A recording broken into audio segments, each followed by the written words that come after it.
9월 3일 금요일 매일 기도회 시작하기로 하겠습니다. 우리 다 같이 사도신경으로 신앙 고백합니다.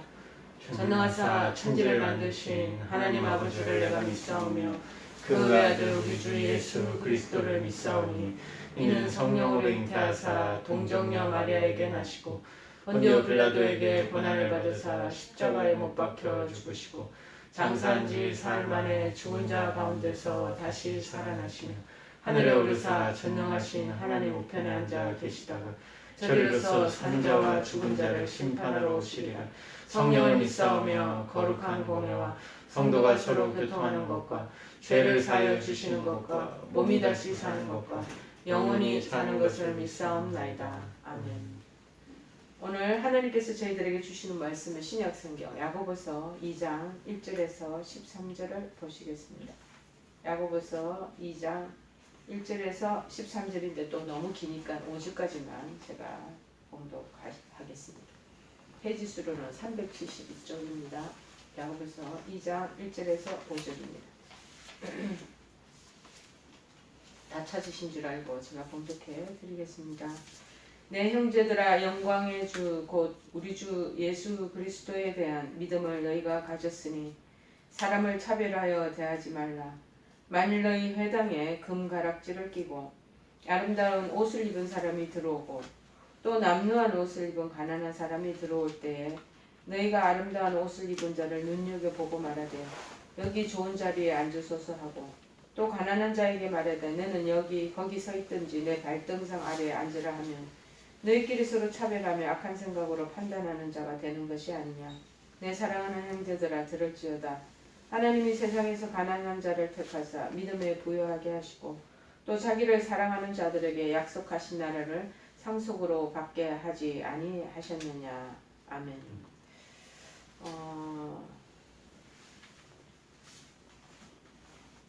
외모로 사람을 차별하지 맙시다. 외모로 사람을 차별하지 맙시다. 외모로 사람을 차별하는 것이 우리 인간의 그런 속성인 것 같습니다. 이전에도 지금 초대교회 때도 이 상황이 있었잖아요. 그런데 오늘날에도 여전히 외모 지상주의 나라가 우리나라가 아니겠습니까? 다 성형하고 그 다음에 거칠에 좋은 것 입고 그리고 좋은 가방이나 이런 구두 신고 다 외향적으로 외모로 판단하는 나라이기 때문에 중시하는 나라이기 때문에 사람들이 외모에 막 신경을 쓰죠. 그런데 이제 교회까지 그 풍조가 그대로 따라 들어오니까 주님께서는 이 부분에 대해서 성경적인 주님의 말씀을 우리들에게 지금 권고하시고 지금 교훈하고 계시는 거죠. 우리가 살펴볼 필요가 있습니다.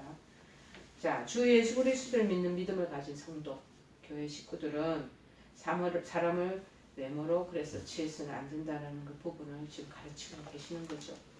심지어 저는 여기 사람을 외모로 취하는 것은 죄를 짓는 것이라고 하시나 알지는 못했는데 말씀을 준비하다 보니까 이 말씀이 들컥 나오는 거예요. 야, 외모로 사람을 취하는 것도 차별하는 거 이 죄 짓는 것이네 라는 게 어디 나와 있냐. 9절에 보시면 나와 있습니다. 9절 제가 읽지는 않았지만 만일 너희가 사람을 차별하여 대하면 죄를 짓는 것이니 율법이 너희를 범법자로 정죄하리라.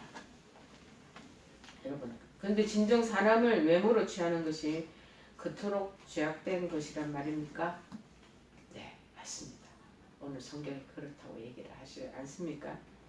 사람을 외모로 취한다는 것은 인간의 부패한 성품과 안목의 정욕에 따라서 사람을 구분하고 판단하는 것으로서 의실로 강박적이고 무엇보다 더 거짓된 결과를 초래하기 쉽다라는 것입니다. 그리고 하나님이 천하보다 사람을 귀히 여기는 그 영혼들을 우리가 인간적인 차원에서 겸손하게 우리가 먼저 판단하고 또 그리고 그들에게 상처를 주고 또 그들을 실족해 하기도 하는 심각한 잘못을 범하게 된다라고 말하고 있습니다. 특히 오늘 본문 말씀을 통해서 그렇듯 사람을 외모로 취하는 것이 우리는 죄인 줄 몰랐잖아요. 저도 몰랐습니다. 죄인 줄도 모르고 그냥 가볍게 생각을 했는데 그럼 구체적으로 어떤 죄인지 살펴볼 수 있는데 여기에 대해서 그것을 알아봄으로써 외모로 사람을 경시하는 그러한 죄를 경계하는 기회로 우리가 삼아 나가야 할 것입니다. 첫째는 왜 이 사람을 외모로 취하고 차별하는 것, 그것이 죄인지, 그거는 하나님의 선하시고 온전하신 뜻을 따르지 않기 때문에 그걸 죄로 치부한다는 것입니다. 주 예수 그리스도를 믿는 믿음으로 하나님의 사랑하심을 받는 우리는 하나님의 자녀가 된 우리들인데, 오직 하나님의 그 뜻을 따라서 그리고 그분의 성품을 본받으며 우리가 살아가야 하는 것입니다. 예수 믿고 구원받으면 이렇게 어쩔 수 없이 우리는 신분이 달라졌어요. 옛날엔 죄인의 길에서 이제 의의 길로 들어섰기 때문에 하나님이 의 자체이시잖아요. 공의로우신 하나님이 법도가 그분이 원하시는 방향으로 우리가 전부 다 삶을, 그리고 우리 인생의 행보를 다 바꿔 이렇게 트랜스포메이션 해가지고 가야 되는 거죠. 그래서 하나님이 가지고 있는 성품도 우리도 알아서 그 성품대로 살아야 되고 그 기준의 법도를 따라서 지내야 되는 것이죠. 만약 하나님 아버지의 뜻을 쫓지 않고 그분의 성품을 닮아가고자 하는 마음도 갖지 않는 하나님의 자녀들이라면 우리 가정에도 아버지 어머니가 원하는 그 법도가 있잖아요. 가정의 규칙과 아버지 어머니가 뭐를 좋아하고 나빠하는 거 그거 알잖아요. 근데 그거를 하지 않는다면 심각한 불효를 저지르는 자녀가 되고 잘못된 길을 가는 자녀라고 할 수 있다는 것입니다. 그런데 하나님은요, 절대로 외모로 사람을 판단하지 않으시는 분이에요. 본인 스스로도 그러시는 분이에요. 않으시고, 그리고 무엇보다도 그럼 뭘 보시나? 마음의 중심을 보시는 분이라고 이미 우리에게 말씀하고 있습니다. 그럼 어디 있냐? 사무엘상 16장 7절에 얘기합니다. 여호와께서 사무엘에게 이르시되 그의 용모와 키를 보지 말라. 우리 요즘 아이돌 TV 보면은 요새 젊은 애들이 얼마나 꽃미남처럼 잘생기고 훤칠하고, 그래서 아이돌이라고 그러잖아요. 키가 180, 외모가 얼마나 이목구비가 뚜렷하고 잘생기고 미남들이 그렇게 수려한 인품을 가진 그 젊은 세대들이 얼마나 많은지요. 제가 옛날 일본 TV를 보면 일본 사람들이, 젊은 사람들이 그렇게 수려한 미모를 가진 청년들이 그렇게 많더라고요. 그럴 때 우리나라는 못 살았기 때문에, 그게 한 몇십 년, 4, 50년 전에도 그랬어요. 우리나라에는 축구 선수, 스포츠하는 선수도 전부 배고라 가지고 먹고 살기 힘드니까 헝거리 정신으로 배운 건 없고, 그러니까는 축구나 권투나 각종 경기를 그렇게 하는 사람들이 빌비절 다 그런 배경을 가진 사람들이 거의 많았습니다. 근데 요새 이제 우리 TV 드라마, 그 다음에 연예인 노래 부르는데, 그 다음에 스포츠 그 경기 임하는데 보세요. 어저께는 제가 잠깐 TV를 봤는데 펜싱 선수들이 나오더라고요. 배우 같아요. 인물이 얼마나 수려한지. 그만큼 점점 이제 세대가 달라지고 화려한 인물, 외모를 중시하는 시대로 왔다는 거죠. 일본 사람들이 옛날에 4, 50년 전에 그랬거든요. BT가 줄줄 나오고 그랬는데 이제는 우리나라가 이제 그렇게 돼가지고 BTS 같은 경우에는 지금 얼마나 세계적으로 인기 있는 그런 빌보드 차트에도 올라가고 상승하는 그런 아이돌 아니겠습니까? 자, 참 놀랍기만 합니다. 그런데 그 하나님께서는 세상 사람이 그런 눈으로 보든지 우리는 그렇게 하지 말라고 말씀하시는 거예요. 용모와 키를 보지 말라. 내가 이미 그를 버렸노라. 내가 보는 것은 사람과 같지 않다는 거예요. 사람은 외모를 보지, 그러나 나 여호와는 중심을 보느니라 하시더라. 이렇게 사무엘상 16장 7절에 말씀하고 있습니다. 그러므로 우리가 만약에 외모로 사람을 취하게 된다면 그것은 하나님의 뜻을 정면으로 거스르는 죄와 똑같다는 것입니다.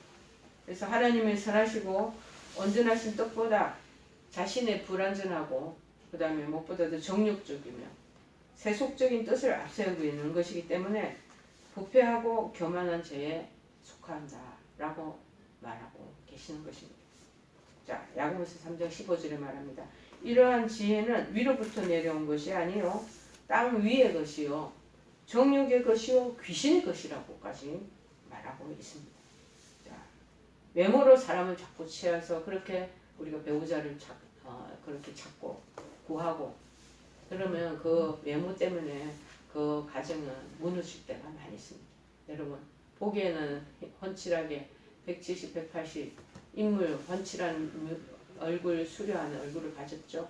그런 사람들 보면 꼭 얼굴값을 하게 돼 있어요. 어른들이 옛날에 어르신들이 하는 말이 있지 않습니까? 얼굴값을 한다고 바람을 피운다든지 아내를 속썩인다든지 여자들은 또 자기의 미모를 자랑하면서 우쭐대고 남편을 경시 여긴다든지 뭐 얼굴값을 하는 거죠.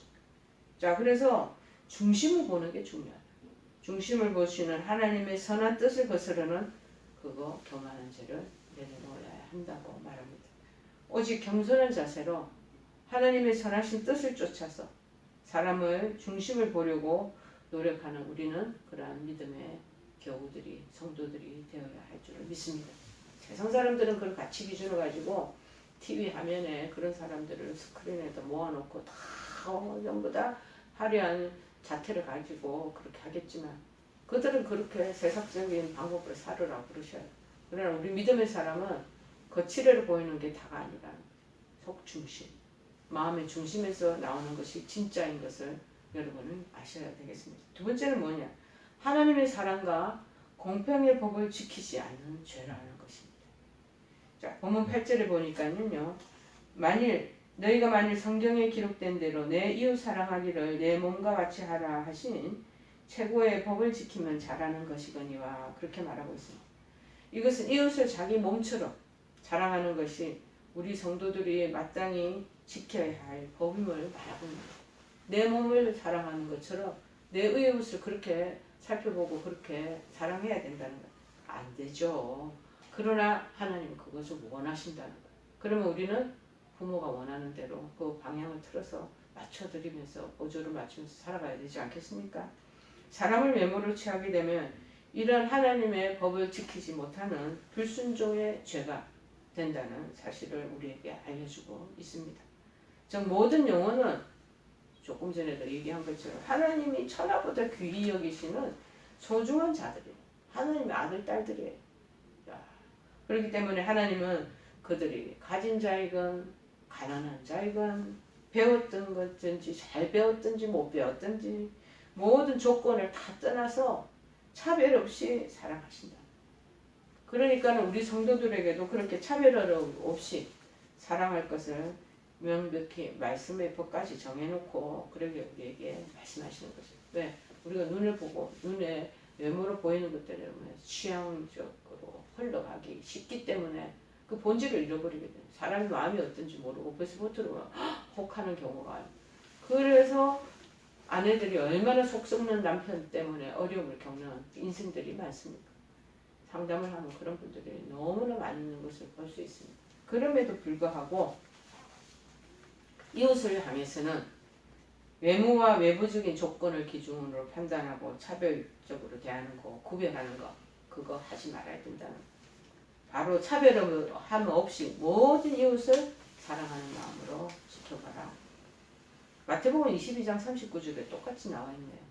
둘째도 그와 같으니 내 이웃을 내 자신같이 내 몸같이 여기는 또 내 자신같이 사랑하라 하셨으니 자 이웃을 사랑하는 법을 지키지 않은 것뿐만 아니라 그 이웃의 영혼을 사랑하기보다도 외면적이고 세상적인 조건을 사랑하는 가정한 죄라고 아니할 수가 없다는 것입니다. 그러므로 우리는 절대 외모로 사람을 취하지 말고 그 내면에 있는 영혼의 소중함을 잘 알아차려서 그들을 향해 진실로 사랑의 법을 실천하는 저와 여러분이 되어야 되겠습니다.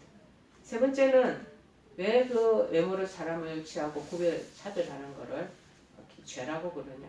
하나님의 긍휼을 기억하지 않기 때문에 죄라는 것이죠. 우리 모두는 죽을 수밖에 없는 죄인이라는 것. 그런데 신이 약한 존재들이라는 우리의 모습으로는 도저히 우리가 의롭다 인정받을 수도 없어요. 구원받아 영원한 생명을 누릴 수도 없는 그런 자들이었습니다. 그러나 누구 때문에? 하나님 때문에 우리를 불쌍히 여겨주시고 우리 자격이나 조건 안 따졌잖아. 너 박사학위 받았으니까 너는 내 아들 되자. 너 초등학교밖에 안 나왔으니까 너는 내 기준에 미치지 못함으로 내 자녀가 아니야. 하나님 언제 그러셨어? 흑인이나 백인이나 슬럼가에 있는 사람이나 부유촌에 있는 사람이나 아픈 자나 그 다음에 힘들어하는 자나 그 다음에 평안하게 잘 지내는 자 상관없이 하나님께서는 당신의 조건 안 따지고 자격 없이 다 믿음을 가지고 그 중심에 믿음이 있느냐 그걸 보시고 하나님의 긍휼하심을 베푸신다는 거예요. 그래서 우리는 칭함을 받고 구원과 영생을 받아 누리는 놀라운 은혜를 힘있게 된 것이죠. 구원받은 것도 어딘데 죽고 난 이후에 우리에게 영생, 천국을 또 보너스로 선물을 주신다는 거죠. 그래서 디도서 3장 5절에 말합니다. 우리를 구원하시되 우리가 행한 바 의로운 행위로 말미암지 않고 오직 그의 긍휼하심에 따라 중생의 씻음과 성령의 새롭게 하심으로 하셨나니 중생, 자연인으로 살거든 우리를 다 씻어주셨다. 세례를 받게 하며 그리고 성령의 그 놀라운 영으로 우리를 충만하게 채우셔서 그렇게 우리를 날마다 하나님이 기뻐하시는 사람으로 점점 우리를 변화시켜 가면서 지금 만들어 가시고 계시다. 빚으시고 계시다는 것이죠. 그러므로 우리 성도들은 그런 하나님이 긍휼하심을 다 힘입은 자잖아요. 그래서 우리 또한 그러한 긍휼의 마음을 가지고 이웃들을 대하고 관계를 형성해 나가야 된다고 말씀합니다. 그 외모로 보이는 대로 냉정히 판단하고 구별하는 것이 아니라 긍휼한 마음으로 약하고 부족하고 소외된 자들을 더욱 감싸고 품에 안을 수 있는 자들이 바로 하나님 기뻐하시는 자들이 된다는 것입니다. 에베소서 4장 32절에 그래서 이렇게 얘기합니다. 서로 친절하게 하며 불쌍히 여기며 서로 용서하기를 하나님이 그리스도 안에서 너희를 용서하신 것 같이 하라. 친절해요. 서로 친절하게. 서로 불쌍히 여기고 서로 용서해주고 그리스도가 우리를 용서 안 해주셨으면 우리는 전부 멸망받을 인간들이 될 수밖에 없어요. 전부 다 지옥불에 던져져야 될 그러한 우리 모습입니다. 그러나 이가 가지고 있는 거 없는 거 소유와 배우고 학벌 그 다음에 여러 가지 가지고 있는 달란트 그 관계없이 다 우리를 불러주셔서 자녀 삼아 주셨기 때문에 용서 우리의 죄 옛날 하나님 앞에 반역했던 죄들이 있거든요. 그거 다 씻어주시죠. 그런 것처럼 너희도 서로 그렇게 친절하고 서로 관용하면서 용서해주라는 거예요. 그러게 만약 우리가 그렇지 못하고 외모로 사람을 취한다면 그것은 우리에게 향했던 아직까지도 지금도 우리에게 지금 끊임없이 이 긍휼을 베푸시고 계시거든요. 그런데 이 긍휼도 잊어버리는 기억하지 못한 배은망덕한 자와 똑같다라고 말씀하는 것이죠. 그러나 분명히 기억할 것은 내 자신이 받은 긍휼을 기억하지 않고 그리고 그것을 베풀지 않은 자에게는 마침내 긍휼도 나중에 저는 긍휼이 아니라 그냥 국물도 없는 최종적인 심판이 임하게 된다는 것을 말씀하고 있는 것 같습니다. 13절에 얘기하잖아요. 오늘 2장 13절에 말하죠. 긍휼을 행하지 아니하는 자에게는 긍휼 없는 심판이 있으리라. 긍휼은 심판을 이기고 자랑하느니라. 긍휼이 얼마나 중요한 거를 우리에게 말씀하잖아요. 여러분 우리 살아가면서 많은 사람을 만납니다. 며칠 전에도 저희들이 CP라고 원건 각처에 흩어져 있는 전도사님들 또 뭐 상담학 박사과정에 있는 사람들 또 간호사 스님들 이런 사람들 모여가지고 저희들 임성목회 교육 프로그램을 시작했습니다. 2학기 개강을 했습니다. 자, 얘기를 들어보니 별별 사람들인가 이런 만남을 또 그 관계를 맺어가면서 그들의 신앙적인 배경과 그 다음에 가족적인 여정과 인생에 걸어온 그 모든 과정들을 다 듣게 되었습니다. 이 사람들 자꾸 관계를 맺으며 살아갑니다. 그러한 사람들 중에는 내가 호감을 가지고 더욱 좋은 관계를 갖고 싶어하는 사람도 있습니다. 하지만 좋지 않는 감정으로 정말 가깝게 하고 싶지 하지 않은 사람도 만날 수가 있습니다. 우리 인생을 걸어갈 때. 그런데 과연 우리가 그렇게 생각하게 되는 기준은 무엇일까요? 혹 그들의 외모와 외부적인 조건이 기준이 되어 그렇게 생각하고 대하는 것은 아닌지 살펴봐야 돼요. 저는 외모나 외향적인 조건 그런 것보다 그 사람의 됨됨이, 태도, 그리고 또 마음에서 우러나오는 그 진실을 굉장히 많이 봅니다. 저희가 그 임상목회 교육에 학생들을 뽑기 위해서 인터뷰, 면접을 하거든요. 면접할 때 그런 부분을 속 안에 중심을 보려고 많이 노력을 하죠. 그런데 중심이 따뜻한 사람들이 역시 얘기를 해보면 끌리게 되어 있더라. 자, 그래서 알아야 하는 것은 명으로 사람을 취하는 것은 중심을 보시는 하나님의 선하시고 온전하신 뜻을 거스르는 죄가 된다는 것. 그래서 하나님의 사랑과 공평의 법을 지키지 않는 죄에 또 속한 자. 그리고 내가 누리고 있는 하나님의 긍휼하심을 기억하면서 우리가 살아가는데 그걸 기억하지 않는 것과 똑같다라는 그 죄 속에 다 들어간다는 거. 그러면 이제부터는 우리가 사람을 대하고 취함에 있어서 중심을 보고 그리고 사랑과 공평과 긍휼로서 대하시는 하나님을 본받는 우리도 똑같이 그 길을 걸어가는 우리 모두가 되어야 할 것입니다. 우리 찬송가 369장 찬양하시겠습니다. 369장. 죄짐 맡은 우리 구주 어찌 좋은 친구인지 걱정 근심 무거운지 우리 주께 맡기세. 주께 고함 없는 고로 복을 받지 못하네. 사람들이 어찌하여 아랠 줄을 모를까. 시험 걱정 모든 괴로움 없는 사람 누군가. 부질없이 낙심 말고 기도드려 아르세. 이런 진실하신 친구 찾아볼 수 있을까. 우리 약함 아시오니 어찌 아니하를까. 아멘. 우리 다 같이 주기도문으로 기도해 마치겠습니다.